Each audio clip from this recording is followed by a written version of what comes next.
शुक्र मनाइए, धन्यवाद दीजिए राजनीतिक जमात को कि उनकी बदौलत आपके बच्चों ने कंप्यूटर देखा तो है, चलाना नहीं आता, काम करना नहीं आता, बेसिक्स नहीं आते, लैंग्वेज नहीं आती, तो क्या बड़े होने के बाद कहीं ना कहीं से सीख ही लेंगे। ऐसा नहीं है तो क्यों सरकारी स्कूलों में कंप्यूटर शिक्षक के पद खाली हैं? बस यही वो सवाल है जिसका जवाब खोजने के लिए लाया हूं आज का प्रश्नकाल। नमस्कार, आपके साथ मैं हूं स्वप्निल। कभी संविदा के नाम पर धोखा, कभी नियमित के नाम पर ढीली एलिजिबिलिटी और उस पर भी योग्य का न मिलना। आईटी बेरोजगार एक बात तो समझ गए हैं कि उनके साथ सरकारें हो या ना हो, विपक्ष तो रहेगा ही।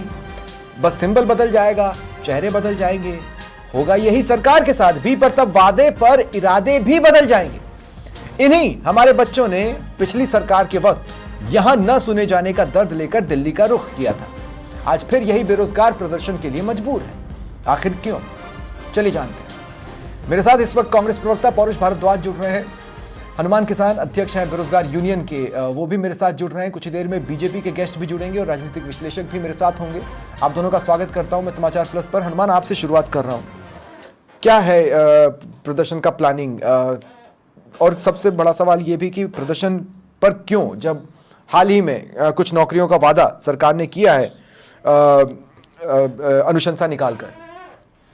देखिए सर, सबसे पहले तो मैं समाचार प्लस और आपका बहुत बहुत धन्यवाद और आभार व्यक्त करूंगा कि आप आईटी युवाओं की 2016-17 से लगातार आवाज को बुलंद कर रहे हो, जिसका परिणाम था कि पिछली सरकार में जो सरकार पहले बजट में नियमित भर्ती की घोषणा करती है कि हम कंप्यूटर अनुदेशक की नियमित भर्ती जारी करेंगे, उसके बाद में सरकार की जैसे सत्ता सरकार को प्राप्त होती है, सरकार की मंशा बदलती है और सरकार इस भर्ती को सुविधा पे जारी करने का प्लान बनाती है। और इस आईटी के युवा क्लियर करते चलिए, पहले उन्होंने परमानेंट नौकरी का वादा किया और नियुक्तियां निकाली संविदा पर। जी सर, ठीक है। हाँ, कांग्रेस सरकार ने पहले बजट में कंप्यूटर अनुदेशक भर्ती को नियमित निकालने का वादा किया।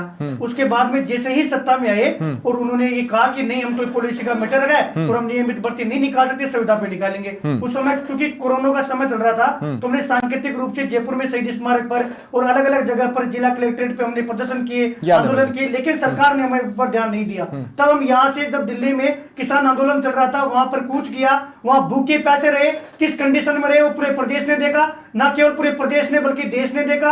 उन बेरोजगारों के पैरों में छाले थे, आंखों में आंसू थे, एक टाइम खाना खा रहे थे, लेकिन उनकी ये मांग थी कि आईटी का जो हर नेता आईटी की बात करता है, हम जापान अमेरिका की बड़े बड़े नेता बड़े बड़े भाषण दे रहे थे, लेकिन इन स्कूलों में कंप्यूटर की हालत बेकार है। गरीब का बच्चा कंप्यूटर देख भी नहीं पा रहा था उस समय। वहां से भी हमारी जब आवाज नहीं सुनी गई, हम कांग्रेस कार्यालय दिल्ली में गए, वहां से भी लखनऊ में चुनाव थी, हमने लखनऊ जाकर डेरा डाला और प्रदेश की मीडिया की वजह से सरकार तक वो बात पहुंची और सरकार ने हमें बुलाया, अलग से कैबिनेट की मीटिंग बैठाई और वो भर्ती 10,157 पदों पर प्रदेश को पहली बार देखने को मिली, जिससे आज जो गरीब वो नियमित पर थी या संविदा पर थी? जी सर, वो नियमित भर्ती देखने को मिली। ठीक है, कितने पद भरे गए? 10,157 पदों पर मिली, उसमें लगभग 6,000 पद भरे गए और 4,000 पद आज भी खाली है।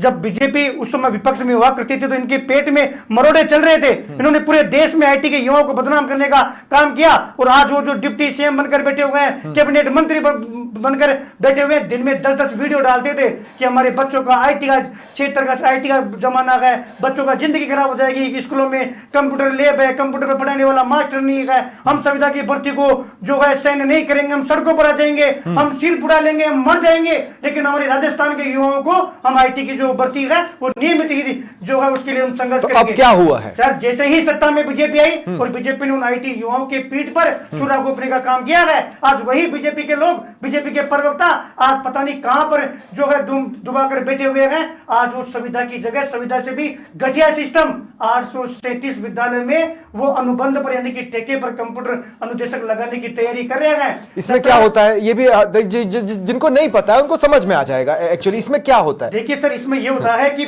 जैसे कि बीजेपी सरकार में हो रहा है कि गुजरात से आओ, बड़े बड़े ठेकेदारों को ये बुलाएंगे, ठेकेदारों को ठेके पे देंगे कि एक ठेकेदार को कहेंगे कि आप एक स्कूल में एक कंप्यूटर अनुदेशक लगा लो, हम आपको 20,000 सैलरी देंगे। ठेकेदार अपने हिसाब से 10,000 में 12,000 में जो जिसको मर्जी होगा उसको रखेंगे उसके बाद कोई परीक्षा नहीं होगी, कोई इंटरव्यू नहीं होगा, कोई पॉलिसी नहीं है, कोई पॉलिसी नहीं, कोई विजन नहीं, कोई फ्यूचर नहीं। इसको लेकर हम अभी पत्र लेकर अभियान हमने चालू कर रखा है। बीजेपी के लोग कह रहे हैं कि साहब ठेके में तो मजे मजे हैं, आप चाहोगे जब नौकरी लग जाओगे, चाहोगे जब हट जाओगे, हम आपको बोनस दिला देंगे, हम आपको 5 साल बाद में परमानेंट कर देंगे। नहीं, 2 सेकंड, लेकिन मैं इन जनरल भी कह रहा हूं, मैं ये कह रहा हूं कि वेलफेयरिज्म का जो मॉडल होता है उसमें सरकारी नौकरी और गैर सरकारी नौकरी का एक बैलेंस होना बहुत जरूरी होता है। अगर आप ये कह रहे हैं कि 6000 पदों पर नियमित भर्ती दे दी गई है, तो बाकी बचे 4000 पदों के लिए वो एक बैलेंस सिस्टम क्यों नहीं बनाया जा सकता? बिल्कुल सर, जिस बनाया जा सकता है, लेकिन सकारात्मक मंशा तो हो। जैसे जो पार्टी में लोग बैठे हुए हैं उनका तो ये मकसद है कि हमारे कोई गुजरात में कोई व्यापारी रह गया, ठेकेदार रह गया, उसको क्यों ना ठेके पे देके गुजरात वाले को राजस्थान में बुलाकर हम सेट करें, क्योंकि बीजेपी इसी पॉलिसी पे काम कर रही है। लेकिन सर मैं ये कहना चाह रहा हूं कि प्रदेश के आईटी के युवा इतने मजबूत हैं कि अगर बीजेपी को सत्ता में ला सकते हैं। हमने बीजेपी के कई नेता हैं जिनको कोई जानता नहीं था, हमने दिन रात जगकर उनको आईटी का काम करके उनको पहचान दिलवाई है, उनको बीजेपी में हमने शामिल करवाया। वो तमाम नेता लोग भी आज चुप हैं। आज इस बात का दुख होता है, लक्ष्मीकांत भारद्वाज जी ने लंबी लंबी बातें करते थे मीडिया पे आके कि प्रदेश के युवा बाहरी राज्यों में जाके मुर्गा बन रहे हैं, 10-10 वीडियो डाल रहे थे। सर ये मैं सारे प्रमाण जो है समाचार प्लस पर दिखाना चाहूंगा। बीजेपी में एक ऐसा नेता नहीं है माननीय मुख्यमंत्री जी को छोड़कर, सारे नेता लोग जो हैं उन्होंने 10-10, 20-20 ट्वीट कर रखे हैं। इनके ट्वीट को देखते हैं और आज इनका जब इनके द्वार पे जाते हैं तो हमारा ज्ञापन तक नहीं ले रहे हैं। अच्छा, नहीं, इस एक्सपीरियंस पर मैं आऊंगा, लेकिन 2-3 बातें जो मुझे भी आज आपसे मिलने के बाद ही याद आई हैं। हमारे प्रदेश के बच्चे, किसान आंदोलन चल रहा था उस वक्त दिल्ली में, हमारे प्रदेश के बच्चे वहाँ पर थे और मैंने अपनी टीम उनके साथ लगाई थी। उस समय मैं किसी और चैनल में था, यहाँ पर लोगों कुछ और हुआ करता था, और उस टीम के साथ हमने उनका जीवन देखा कैसा था। उनके पास खाने पीने के लिए पैसे नहीं बचे थे, तो जो टेंट किसानों ने अपने लिए लगाए थे उन्हीं में उनको जगह दे दी कि आपकी बच्चों, आपकी भी मांग सही है, आप हमारे साथ यहाँ पर बैठ सकते हो, रात में अगर ठंड लगे तो ये कंबल वगैरह है, ये आप ले लीजिए। और वो जो खाना बनाते थे, वो जो उनका लंगर लगता था, उसमें से इन बच्चों ने खाना खाया था। इसके बाद जब ये पैदल लखनऊ गए, वहाँ पर भी मेरी टीम थी और वहाँ पर भी हमने देखा था कि किस तरह की स्थितियों का सामना इन्होंने किया। इसके बीच में कुछ बेरोजगार नेता भी पनपे, उनको भी एक प्लेटफॉर्म मिला पनपने का, लेकिन मुद्दे डिरेल ना हो जाएं। और दूसरा ये जो संविदा वाला पोर्शन था, उस पर भी एक खास चर्चा मैं उस दौरान लेकर आया था, जिसके बाद सरकार से उनकी वार्ता का रास्ता भी खुला था। लेकिन पौरुष भारद्वाज मेरे साथ हैं, अभी जब तक मेरे साथ बीजेपी के प्रवक्ता नहीं आ जाते हैं, उनका मैसेज ज़रूर मेरे को आया कि मैं कुछ ही देर में पहुंचूंगा, तब तक पौरुष भारद्वाज राजनीतिक क्लास को रिप्रेजेंट करेंगे। पौरुष भारद्वाज, देखिए मसला क्या है, आप किसी को खुशी दो और फिर भी उसको टीसी याद रहे। आप समझ रहे हैं मेरी बात? ये बहुत गंदी जगह होती है किसी भी व्यक्ति के लिए खड़े होने की या किसी के जीवन में अपनी उपस्थिति की। आप समझ रहे हैं पौरुष भाई मेरी बात? जी जी। स्वप्निल भाई, देखिए मैं इस बात को कहना चाहूंगा कि आपकी बात का जवाब देने से पहले मैं, जैसा कि अभी हमारे बेरोजगारों के नेता बोल रहे थे, निश्चित तौर पे भारतीय जनता पार्टी की नीति पे जाना चाहूंगा। हनुमान किसान नाम है भारतीय जनता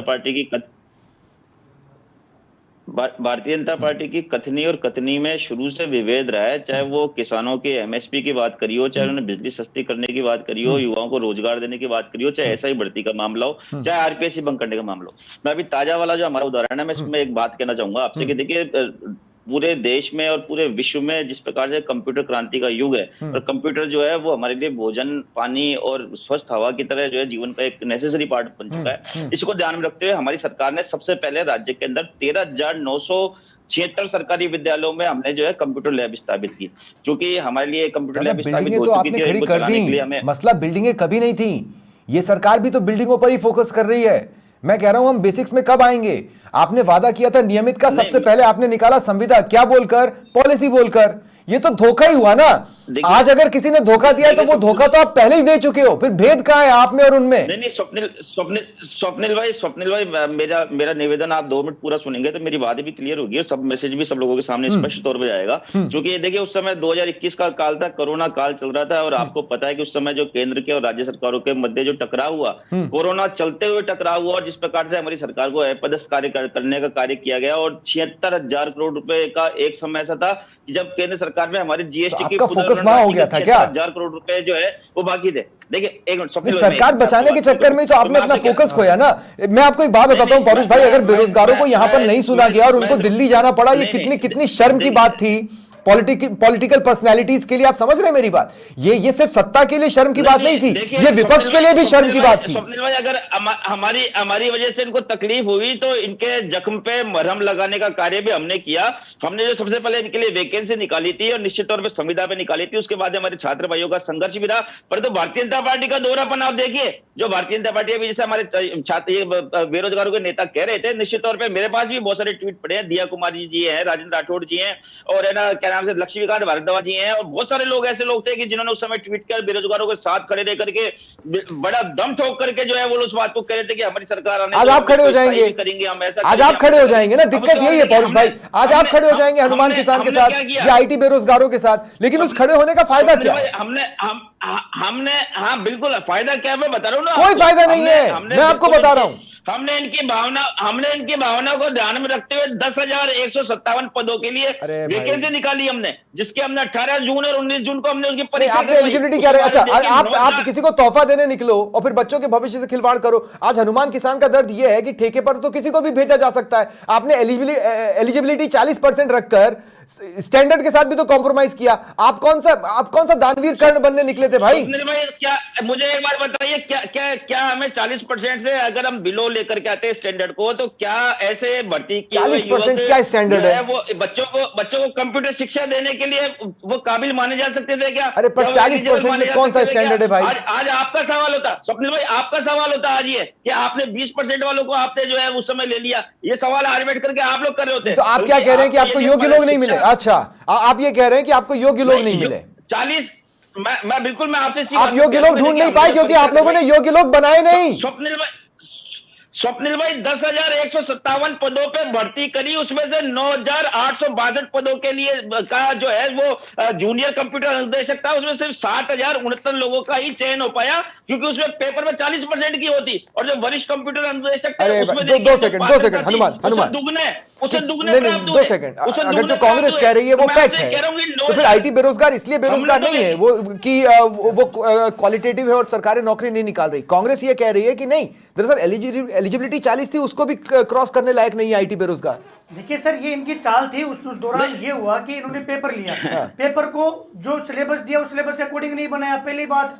और दूसरी बात आप ये देखिए कि एक पॉलिसी काम कर रही थी, कर्मचारी चयन बोर्ड ने एग्जाम आयोजन करवाया, कर्मचारी चयन बोर्ड ने ऐसे पेपर सेटर बनाए, जिस पर्सन में मर्जी हुई उसको डिलीट कर दिया, जिस पर्सन में मर्जी हुई उसका आंसर चेंज कर दिया। बच्चों से प्री आंसर के नाम से 100 रुपए के नाम से करोड़ों रुपए वसूल कर लिए, और वो पर्सन लास्ट में आज भी कोर्ट में लंबित है। कई बार उसका रिजल्ट भी रिवाइज हुआ, फिर 500 लोग अंदर आ गए, और कई पर्सन ऐसे हैं जिसमें आज तक भी न्याय नहीं मिला। 2 सेकंड, मतलब वो जो 6,000 लोग जो गुजरात गए थे सर, 6,000 लोग जो चुने गए अभी वो भी पूरे भरे नहीं है सर, वो तो भर गए, लेकिन उसके बाद में एक बार पुनः परिणाम हो चुका है। क्योंकि कई सारे ऐसे पर्सन थे, इनकी पॉलिसी थी कि हम कुछ पर्सन डिलीट करके इसमें 3 से 4,000 लोगों को बाहर निकाल देते हैं, ताकि हमें एक कहने के लिए स्टैंड हो जाएगा कि योग्य लोग नहीं मिले। क्योंकि उस समय कई सारी बच्चों में पेपर लीक का माहौल बना हुआ था, तो एक मैसेज देना चाह रहे थे कि साहब इसमें योग्य नहीं मिले। हम तो साहब उन लोगों की इतनी योग्यता थी, लेकिन 40% एलिजिबिलिटी को भी अगर कोई क्रॉस नहीं कर पाया तो फिर योग्यता पे तो सवाल उठ सकते हैं ना हनुमान। देखिए सर, अगर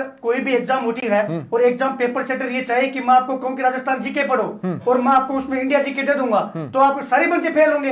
कि ये कई तरीके की उस पर भी जांच होती है, तो तत्कालीन जो अध्यक्ष साहब है उनके द्वारा किए गए कई सारे घोटाले प्रदेश के सामने आएंगे। और ये एक भर्ती नहीं है, आज शिक्षक भर्ती उसमें शामिल थी, जिसमें 80 लाख रुपए का घोटाला हुआ है। आपके नाम पर वो भर्ती आज भी लंबित है, चयनित भी हो रहे हैं, और 18% कोर्ट की वजह से 2 साल बाद में चेंज हो रहे हैं। ठीक है, तारा प्रकाश जी मेरे साथ जुड़ रहे हैं, राजनीतिक विश्लेषक हैं।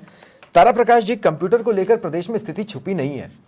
हमने कई जगहों पर देखा है कि कंप्यूटर सिर्फ पड़े हुए हैं स्कूलों में, क्योंकि उनको चलाना नहीं आता। कई जगहों पर हमने देखा कि किसी लाइब्रेरियन को बोल दिया कि भाई तू पढ़ा ले, क्योंकि कम से कम तू बेसिक एक्सेल तो कर लेता है, तू बेसिक डॉक्यूमेंट्स तो बना लेता है, वर्ड और माइक्रोसॉफ्ट तो समझ लेता है, तो तू पढ़ा ले। वो क्या पढ़ाएगा? वो नहीं पढ़ा सकता सर।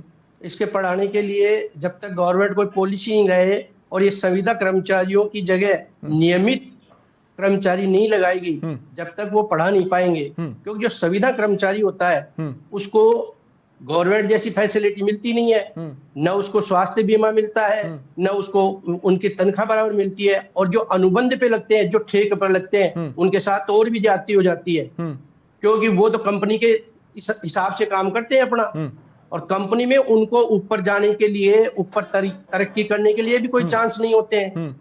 तो इस प्रकार से अगर नहीं तो कंप्यूटर सर शिक्षा दी जाएगी तारा तो जी, वो बैठेगी नहीं। तारा जी जैसे मैं सेंटेंस पढ़ के बता रहा हूं आपको।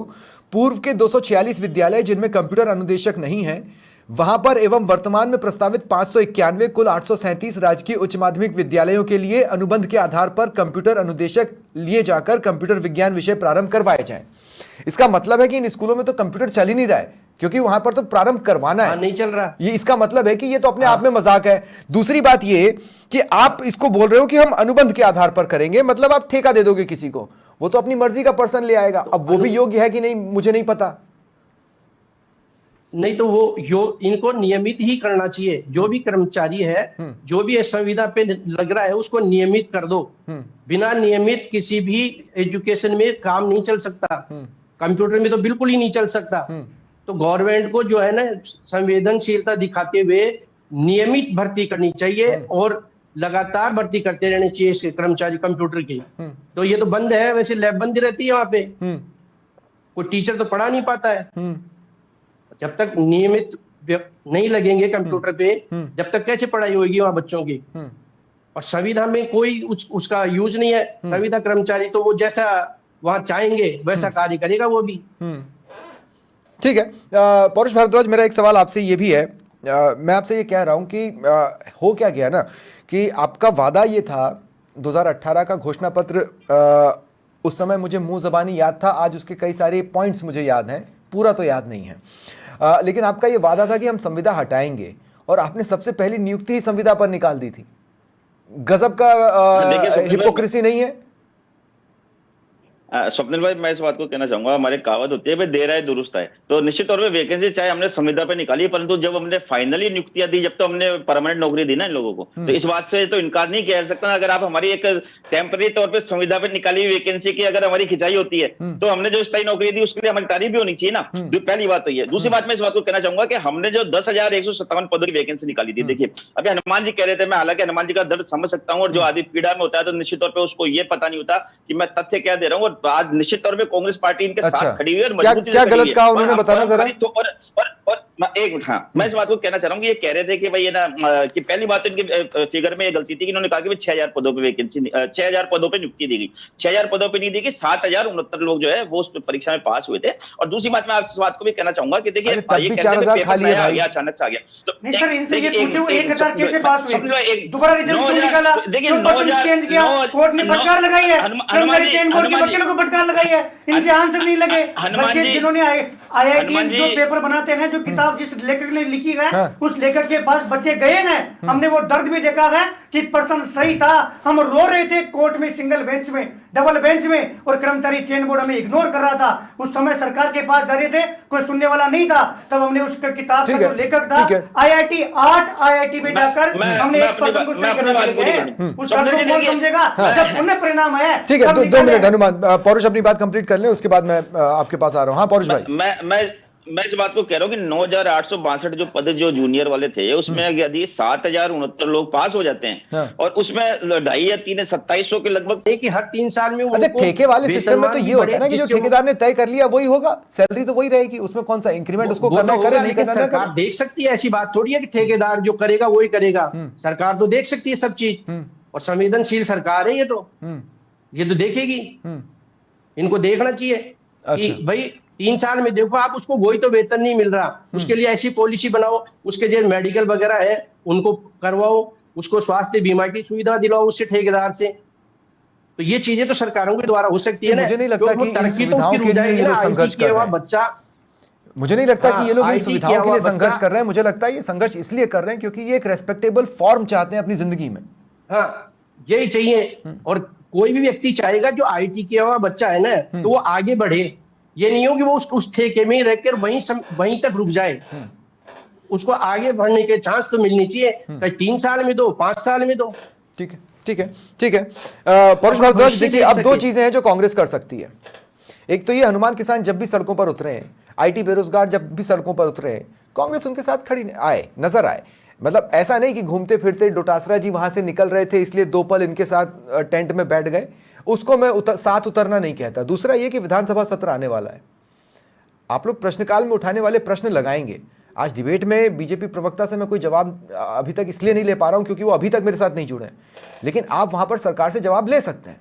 अब मसला यह है कि आप प्रश्नकाल में अपने प्रश्न अपने विधायकों से ये लगवाएंगे या नहीं लगवाएंगे, सवाल तो ये भी है। लेकिन निश्चित तौर यहां से जवाब नहीं तो वहां से तो मिले, कहीं से तो पता चले आखिर साला हो के, मेरे शब्दों के लिए मैं माफी मांगता हूं, लेकिन आखिर हो क्या रहा है।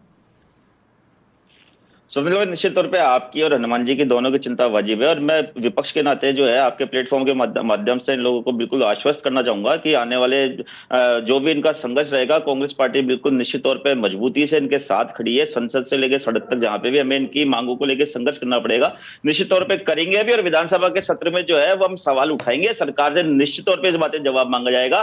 भाई जब हमारी सरकार थी और हमने अगर एक गलती कर दी थी तो उस समय तो आपके बड़े बड़े नेताओं के उस समय रोज के ट्वीट आते थे, रोज आप लोग हमारे को घेरा करते थे। आज जब आपकी देने की बारी आ गई तो आप बिल्कुल, हमने तो कम से कम उस पे तो निकाली थी, संविदा पे तो निकाली थी, आप तो बिल्कुल ठेका प्रथा पर आ गए। ठेका प्रथा पे क्या होता है ये इन्होंने बताया। स्वप्निल भाई मैं आपको एक छोटा सा उदाहरण देना चाहूंगा। मेरे हमारी कॉलोनी में बैंक चलता था, तो बैंक पे जो गार्ड जो होता था, तो बैंक की तरफ से गार्ड को जो कंपनी होती थी, जो सिक्योरिटी गार्ड कंपनी होती थी, उसको गार्ड के पेटे जो है हर बैंक के लिए 20,000 कुछ रुपए पे किए जाते थे, और वो लोग जो है नीचे जो गार्ड रखते थे उनको देते थे 8,000 रुपए, किसी को 8,500 रुपए, किसी को 7,000 रुपए। इस तरीके से ठेकेदारों द्वारा शोषण किया जाता है। तो सरकार को है इसमें, इस सरकार की इतनी शर्म मर चुकी भाजपा के नेताओं की कि कांग्रेस के समय तो ये लोग जो है संविदा का विरोध किया करते थे, और आज ये लोग संविदा पर भी छोड़िए, ये लोग ठेके पर जो है भर्ती करवाने के लिए जा रहे हैं। इससे पता पड़ता है कि इनका दोहरा आचरण है। ठीक है हनुमान किसान, मैं व्यक्तिगत तौर पर आपसे माफी मांगता हूं। माफी इस बात की कि मुझे उम्मीद थी कि आज मैं कुछ जवाब निकाल पाऊंगा, नहीं निकाल पाया हूं, लेकिन मैं आपको यह भी भरोसा दिलाता हूं कि इस टॉपिक पर मैं दोबारा आऊंगा। जवाब लेने की स्थितियां, जब तक जवाब नहीं आएगा तब तक मैं आपके साथ हूं। पूर्व में भी इन प्रदर्शनों में जो मेरा इतिहास को जानते हैं वो जानते हैं कि मैं कंप्यूटर आईटी के जो बेरोजगार हैं उनके साथ तब भी खड़ा था, आज भी खड़ा हूं। और जब आप प्रदर्शन चालू करेंगे, पहले तो मैं चाहूंगा कि वो स्थिति ना आए, लेकिन अगर आती है तो उसको भी समाचार प्लस आपके साथ है, समाचार प्लस उसमें आपका साथ देगा और उस प्रदर्शन को सिंसियरली उस तरीके से कवर करेगा जिस तरीके से बेरोजगार चाहते हैं। न्यूज़ पॉइंट ऑफ व्यू या editorial policy point of view से वो न्यूज़ कवर नहीं होगी, ये मैं आपको गारंटी दे रहा हूं। मैं नज़र इस बात पे भी रखूंगा कि कांग्रेस ने इस पर क्या किया, मैं नज़र इस बात पर भी रखूंगा कि सरकार का जवाब क्या है, और वो उस जवाब क्या वो जवाब सुपाच्य है, क्या उसको पचाया जा सकता है। लास्ट में मैं आपको 30 सेकंड दे रहा हूं, जो बोलना चाहें हनुमान जी। सर सबसे पहले तो मैं आपका धन्यवाद करूंगा कि आपके आशीर्वाद से ही जो 7,000 परिवार जो आज खुशियां मना रहा है और प्रदेश के गरीब बेरोजगार को कंप्यूटर देखने को चलाने का अवसर मिल रहा है, वो आपके जो है सहयोग से ही मिला है, जो उसके लिए हम जो है ये प्रदेश का युवा परिचित है।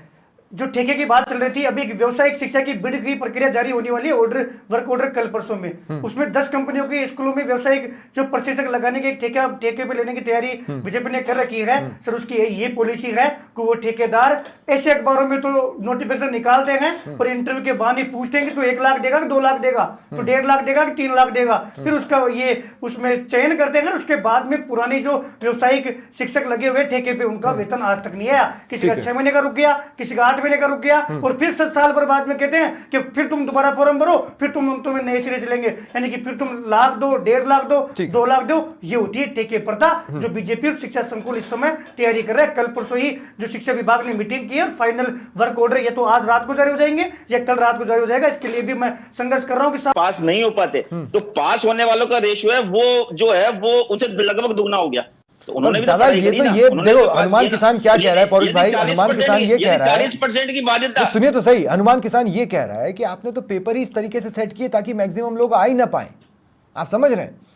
मैं बिल्कुल, मैं स्वप्निल भाई मैं इसी बात का जवाब दे रहा हूं आपसे। हाँ। मैं आपसे इसी बात को कह रहा हूं कि जो जूनियर वाली जो पोस्ट थी 9,862, हाँ। उसमें से 7,069 लोगों ने क्वालिफाई किया ना। तो मैं ये तो बात कह रहा हूं जिन्होंने क्वालिफाई किया और जो लोग क्वालिफाई नहीं कर पाए 2,000 पदों पर, उससे उनकी संख्या लगभग 3 गुनी है, 2.5 से 3 गुनी संख्या है। तो जब 2.5 से 3 गुने लोग क्वालिफाई होकर के आ सकते हैं, तो उससे 2 से 2.5 गुना कम लोग अगर नहीं आ पाए तो फिर सिस्टम पे उंगली उठाना मेरे हिसाब से तो उचित नहीं है। कांग्रेस ने स्टडी की है, चलिए मान लेता हूं कि कांग्रेस ने इस विषय की स्टडी की है, नहीं तो अमूमन आजकल डिबेट्स में लोग पढ़कर नहीं आते हैं। हनुमान किसान मैं एक बात पूछ रहा हूं, ये इतना तो साफ है कि ये जो आपने अपना ज्ञापन जो पूरा बनाया है ये कंप्लीट बनाया है, जाहिर तौर पर आपने कांग्रेस को भी उपलब्ध कराया है क्योंकि बहुत सी बातें कांग्रेस की इससे मैच कर रही हैं। आपने बीजेपी को भी तो उपलब्ध कराया ही होगा। सर बिल्कुल, पत्र लेकर अभियान चला रखा है, उसमें पूरा मुख्यमंत्री अशोक गहलोत जी, डोटासरा जी, टीकाराम जूली जी सहित हमने तमाम जो कांग्रेस के नेता है उन तक भी हमने द्वार द्वार जाकर ये ज्ञापन दिया और ये सवाल किया है कि जब आप संविदा पर निकालने की तैयारी कर रहे थे तो पूरी बीजेपी की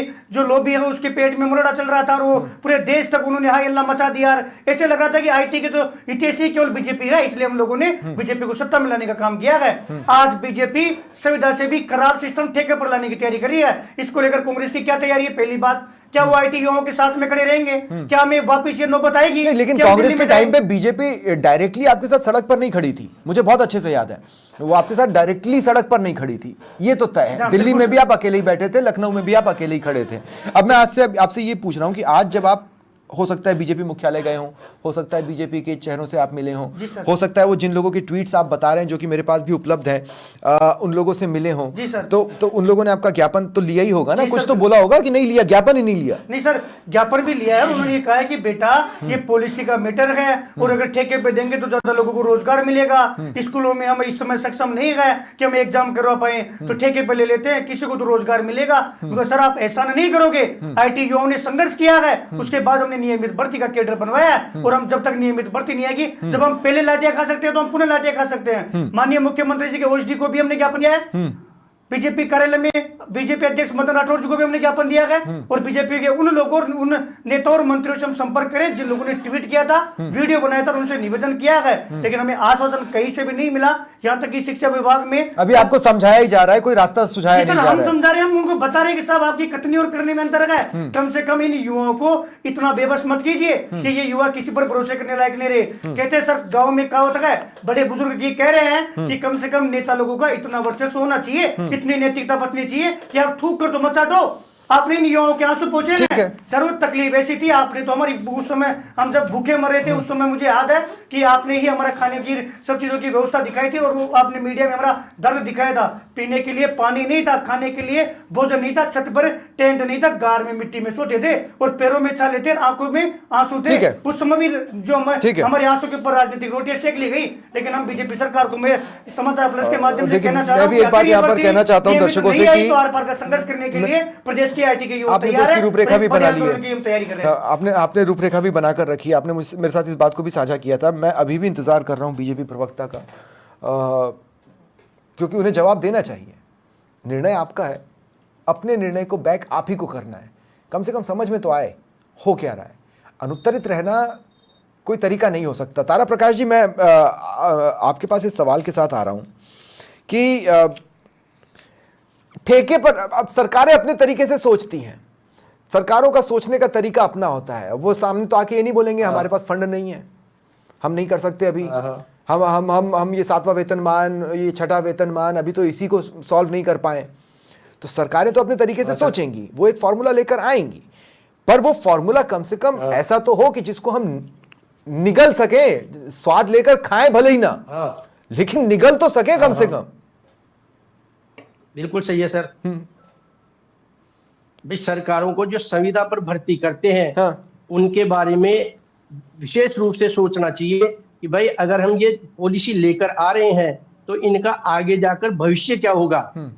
ऐसा नहीं हो कि 3 साल बाद वो बच्चा जो आईटी करके आया हुआ है वो वहीं पर रह जाए जितना उसको वेतनमान आज मिल रहा है।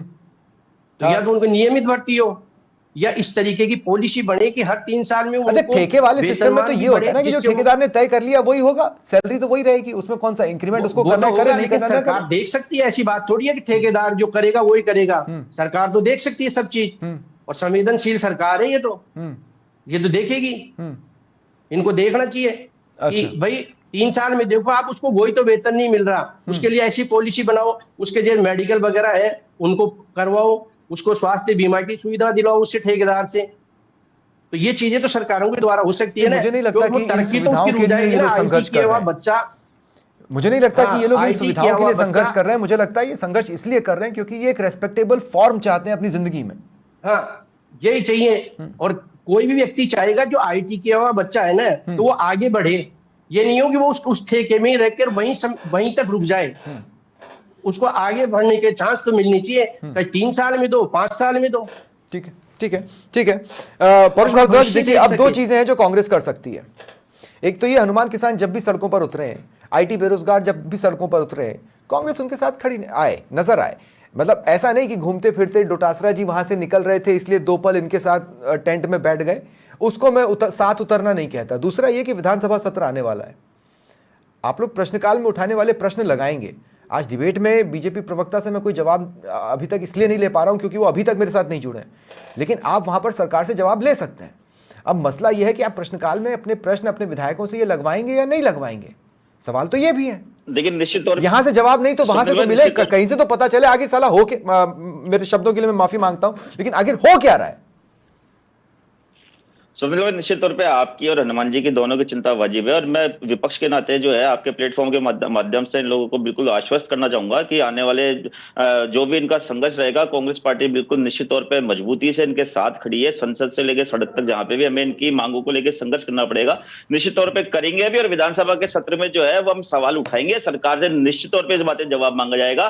भाई जब हमारी सरकार थी और हमने अगर एक गलती कर दी थी तो उस समय तो आपके बड़े बड़े नेताओं के उस समय रोज के ट्वीट आते थे, रोज आप लोग हमारे को घेरा करते थे। आज जब आपकी देने की बारी आ गई तो आप बिल्कुल, हमने तो कम से कम उस पे तो निकाली थी, संविदा पे तो निकाली थी, आप तो बिल्कुल ठेका प्रथा पर आ गए। ठेका प्रथा पे क्या होता है ये इन्होंने बताया। स्वप्निल भाई मैं आपको एक छोटा सा उदाहरण देना चाहूंगा। मेरे हमारी कॉलोनी में बैंक चलता था, तो बैंक पे जो गार्ड जो होता था, तो बैंक की तरफ से गार्ड को जो कंपनी होती थी, जो सिक्योरिटी गार्ड कंपनी होती थी, उसको गार्ड के पेटे जो है हर बैंक के लिए 20,000 कुछ रुपए पे किए जाते थे। और वो लोग जो है नीचे जो गार्ड रखते थे उनको देते थे 8,000 रुपए, किसी को 8,500 रुपए, किसी को 7,000 रुपए। इस तरीके से ठेकेदारों द्वारा शोषण किया जाता है। तो सरकार को है इसमें, इस सरकार की इतनी शर्म मर चुकी भाजपा के नेताओं की कि कांग्रेस के समय तो ये लोग जो है संविदा का विरोध किया करते थे, और आज ये लोग संविदा पर भी छोड़िए, ये लोग ठेके पर जो है भर्ती करवाने के लिए जा रहे हैं। इससे पता पड़ता है कि इनका दोहरा आचरण है। ठीक है हनुमान किसान, मैं व्यक्तिगत तौर पर आपसे माफी मांगता हूं। माफी इस बात की कि मुझे उम्मीद थी कि आज मैं कुछ जवाब निकाल पाऊंगा, नहीं निकाल पाया हूं, लेकिन मैं आपको यह भी भरोसा दिलाता हूं कि इस टॉपिक पर मैं दोबारा आऊंगा।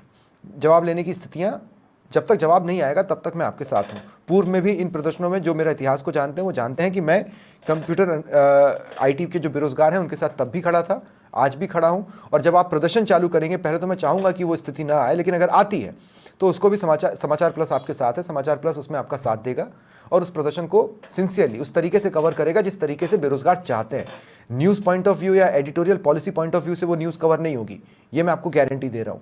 मैं नज़र इस बात पे भी रखूंगा कि कांग्रेस ने इस पर क्या किया, मैं नज़र इस बात पर भी रखूंगा कि सरकार का जवाब क्या है और वो उस जवाब क्या वो जवाब सुपाच्य है, क्या उसको पचाया जा सकता है। लास्ट में मैं आपको 30 सेकंड दे रहा हूं, जो बोलना चाहें हनुमान जी सर। सबसे पहले तो मैं आपका धन्यवाद करूंगा कि आपके आशीर्वाद से ही जो 7,000 परिवार जो आज खुशियां मना रहा है और प्रदेश के गरीब बेरोजगार को कंप्यूटर देखने को चलाने का अवसर मिल रहा है, वो आपके जो है सहयोग से ही मिला है, जो उसके लिए हम जो है ये प्रदेश का युवा परिचित है।